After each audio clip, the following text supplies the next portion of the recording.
Greetings, my dear friends. This is Dreamweaver Mystics, as always. Before I begin, I want to say something very important. Everything you are about to hear is only my thoughts and guesses. I do not claim that the dark is dangerous. I do not claim that there is something in it.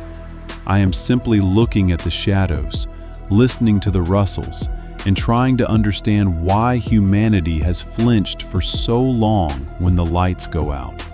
Today I want to talk about a fear that everyone knows, a fear that appears in childhood and stays with some for a lifetime, a fear that needs no explanation, no proof, no reasoning. I am talking about the fear of the dark. Why are we afraid of the dark? At first glance, the answer is obvious. We are not afraid of the darkness itself. We are afraid of what it might hide. A chair leg we could trip over, the edge of the bed, or something else. Something that should not be in our room. Something that comes only when the light goes out. As a child, I would wake up at night and stare into the darkness. It seemed to me that the closet was opening by itself, that someone was breathing under the bed, that the curtains were swaying without wind. I knew it was silly. I knew there was no one in the room, but the fear did not go away. It sat somewhere deep, in my stomach, in my spine, in the back of my neck. It whispered, "Do not turn around. Do not look at the corner. Do not stick your foot out from under the blanket." Why? Why could reason not conquer this fear? Because the fear of the dark is older than reason. It is older than humanity. It is written in our blood, in our DNA, in those layers of the psyche that logic cannot reach.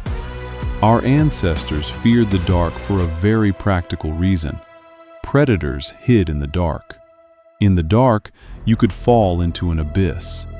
In the dark, an enemy could sneak up unnoticed. Those who feared the dark survived. Those who did not perished, and their genes did not pass on. We are the descendants of those who were afraid. The fear of the dark is an evolutionary mechanism. It is built into us. It needs no training. It activates automatically when the lights go out. But that explanation is only for our daytime consciousness. For the part of us that believes in science and logic, there is another part, the part that whispers at night, what if there really is something there? I think the fear of the dark is not only a memory of predators, it is also a memory of something else, of what we have forgotten, of the world that existed before birth, of the world that comes after the body stops working. Darkness is not just the absence of light. Darkness is another state of being. It is a borderline state, between day and night, between sleep and waking, between life and what lies beyond. In the dark, our senses sharpen. We hear what we do not hear during the day. We feel what we do not feel in the light. Our intuition, our paranoia, our sixth sense, all of it comes to the surface. Because during the day, we rely on our eyes, but at night, our eyes are useless. We have to rely on something else. What is that something else? Perhaps it is a connection to what we have lost, to ancient instincts, to our ancestors, to the spirit world. In many cultures, darkness is considered a time when the boundaries between worlds blur, when spirits can cross into our world, when the dead can communicate with the living, when witches and demons gain power. In Celtic tradition, the night before Samhain is when the veil between worlds grows thin. In Hinduism, rituals for ancestors are performed at night. In Christianity, the night is associated with the devil and evil forces. Perhaps the ancients knew what we have forgotten. Perhaps darkness is indeed dangerous, not physically, but metaphysically. Perhaps in the dark, we become vulnerable to what lives beyond our perception. I am not saying this is true. I am just asking a question. Remember your strongest fears. They are almost always associated with darkness. A horror movie is scary when the scene is dark. When the light comes on, the fear stops being fear. Why? Because darkness is a space for projections. We create monsters in the dark ourselves. We give them form, voice, intentions. But where do these images come from? How do we know what the monster under the bed looks like? We have never seen it, but we know. It is dark. It has red eyes. It breathes. It waits. This knowledge does not come from the outside world. It comes from within.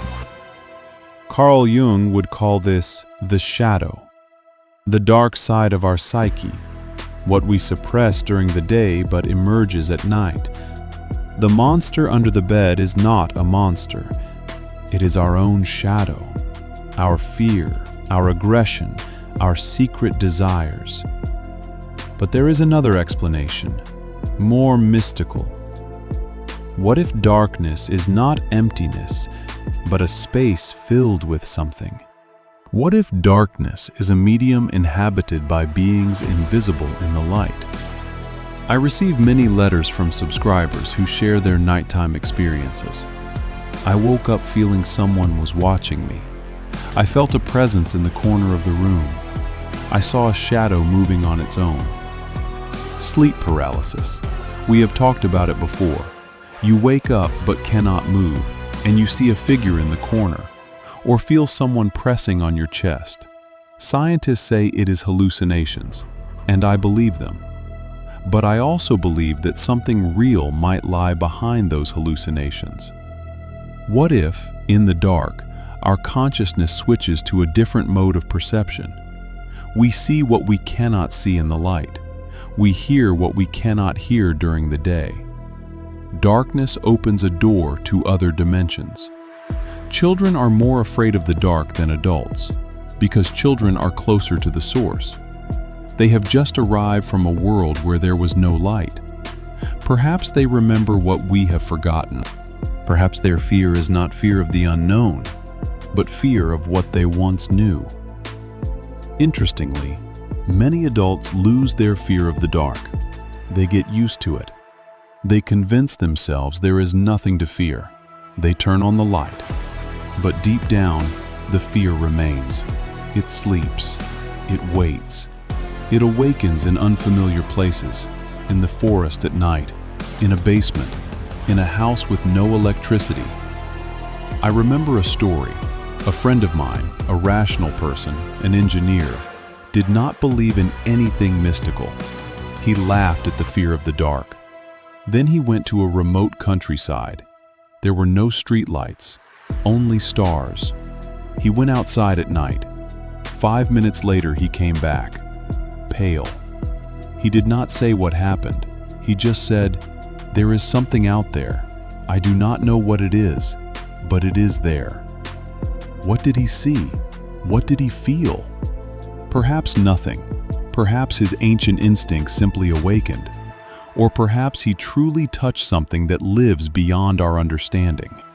In the Bible, it is written, "The light shines in the darkness, and the darkness has not overcome it."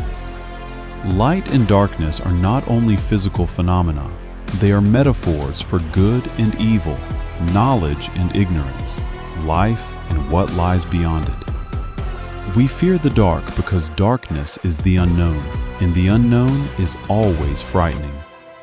But what if darkness is not an enemy? What if it is simply another state? Just as water can be liquid, solid, and gas, reality can have different phases.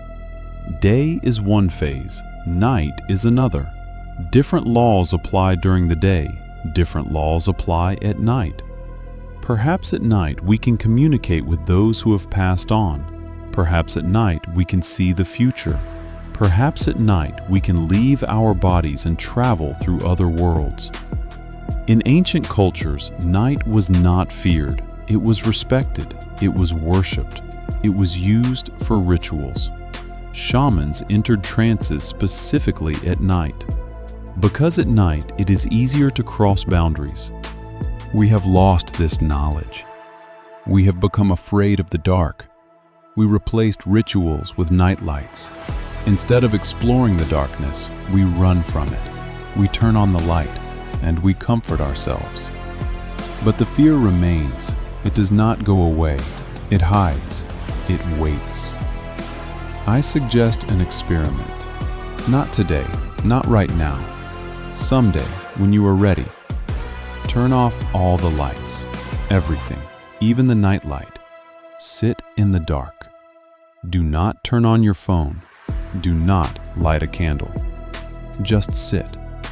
Listen. Look. Feel.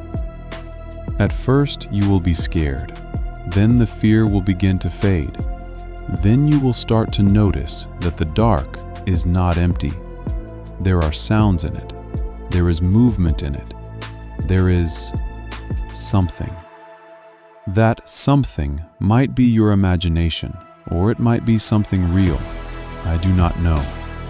But I know that after such an experience, you will stop fearing the dark, or you will start fearing it even more. But you will know more. And that is all for today. This was Dreamweaver Mystics.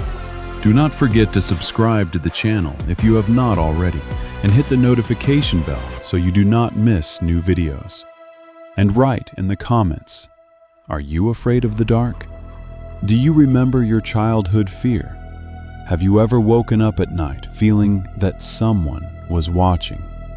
Or have you stopped being afraid? I read everything. And remember, darkness is not an enemy. It is simply the other side of reality. And if you learn to look into the dark, you might see what you cannot see in the light. Until next time.